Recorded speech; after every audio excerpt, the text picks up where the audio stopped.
Toprak Razgatlioglu is the rider this paddock spent 5 years begging for. 3 World Superbike titles, 2 manufacturers, a braking technique people in MotoGP openly compared to Casey Stoner's Ducati data, and 4 races into his rookie MotoGP season, he just finished 19th at Jerez, 44.5 seconds behind the winner, with only a Yamaha test rider behind him on the road. Then he got off the bike and said the words nobody expected to hear from him this early. "I'm tired. I didn't enjoy myself today." So is this a normal rookie adjustment? Or has Yamaha done something nobody is saying out loud, given the most specialised rider on the grid, the one bike that neutralises everything that made him special? The story everyone is telling is simple. MotoGP is hard. Rookies struggle. Toprak is learning. Be patient. Wait for 2027 and the Pirelli switch and everything will click. That story is comfortable. It is also wrong. Because what happened at Jerez was not a rookie having a bad weekend.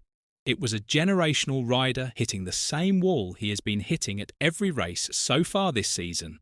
And a Yamaha lineup that is collapsing around him while the paddock pretends this is normal. This is no longer about adaptation. It is about a project that is failing in public while the man it was built around stays politely silent. The result line is brutal enough on its own. Toprak finished 19th in Sunday's Spanish Grand Prix. He served a long lap penalty for a contact with Lorenzo Savadori in Saturday's sprint, his first MotoGP penalty. That part is forgivable. He is a rookie at a sprint with rain dropping mid-race.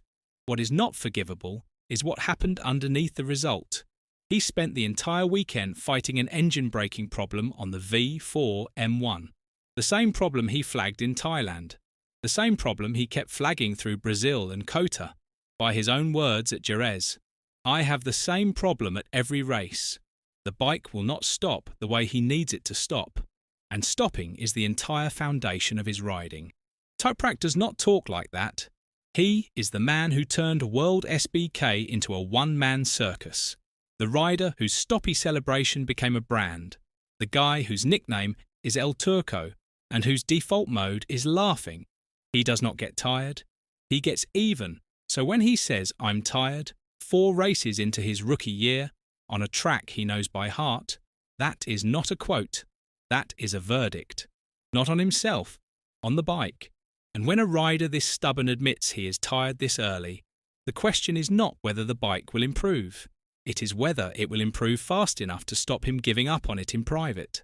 And this is where the story stops being about Yamaha, because the proof is not only on the M1, it is sitting in BMW's garage. Danilo Petrucci took Toprak's BMW seat for 2026. Petrucci is a MotoGP race winner. He has ridden Ducati, KTM, and now a BMW that won back-to-back World Superbike titles in Toprak's hands. He has spent the last 2 months studying Toprak's data and openly admitting he cannot replicate it. "My approach was to ride similarly to Toprak," Petrucci said, "but it didn't help me much because I wasn't doing what Toprak was doing, nor what I'm capable of." Read that twice. A Grand Prix winner is sitting on a championship-winning bike, watching a Turkish rider's data play back, and the data does not translate. It gets worse. Petrucci's teammate Miguel Oliveira, also new to the BMW, also fresh out of MotoGP, is currently 4th in the World Superbike standings with 3 podiums. Petrucci is outside the top 10.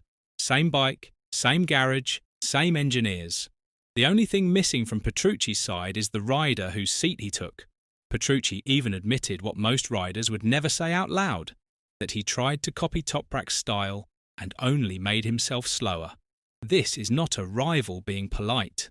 This is a Grand Prix winner conceding in print that the rider who just left the bike was operating at a level the data cannot explain.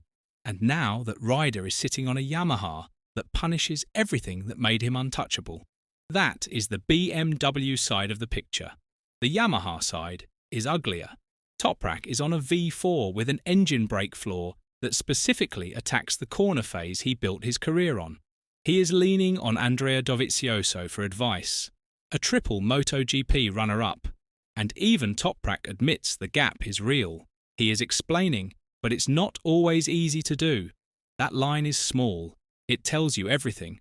The man whose data Petrucci cannot copy is now being told how to ride by Dovizioso, and even he cannot translate the words into corner speed. Then there is Quartararo, the 2021 MotoGP World Champion, Yamaha's anchor, finished 14th at Jerez, almost 30 seconds behind Alex Marquez. Last year, he was second in the same race, less than 2 seconds off the win. Same circuit, same rider. Second on the inline 4, 14th on the V4. Quartararo did not lose talent in 12 months, the bike did. And Quartararo himself put it bluntly. Last year, I finished 2 seconds behind Alex, and this year it's 35 seconds. I'm not stupid.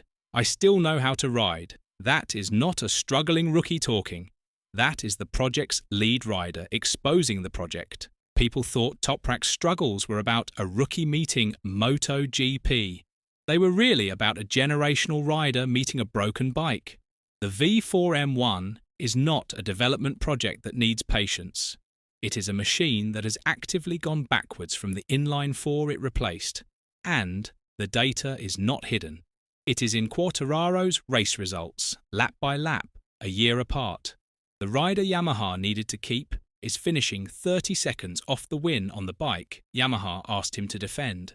And the rookie they signed to lead the project's future is finishing behind a test rider. The question is no longer whether Toprak can survive the project. It is whether Yamaha can keep convincing elite riders the project is worth surviving. Quartararo's contract expires at the end of this year, and he's already lined up a Honda move for 2027. Toprak signed a multi-year deal, partly because the 2027 Pirelli switch was supposed to favour him. But 2027 is a long way away when you are 19th in May, and the rider you replaced your inline 4 for has already decided your project isn't worth staying for. This is not a rookie season. It is an exposure. Toprak is not failing because MotoGP revealed his limit. He is failing because Yamaha gave him a bike that attacks his greatest weapon. And the proof is not only in Jerez. It is in BMW's garage, where the team he left is still replaying his data and discovering the same uncomfortable truth. The BMW was never the magic trick. Toprak was. Yamaha did not sign a project. They signed a generational rider and handed him a project bike. The clock is now on them, not on him. Toprak did not need MotoGP to prove anything. MotoGP needed Toprak. Yamaha got him first, and they may be the reason the rest of the paddock never gets to see what he can really do. Do you think Toprak survives this season's Yamaha, or has the project already lost him in private? Let us know in the comments below, and once you do that, make sure to click on the video appearing on your screen right now.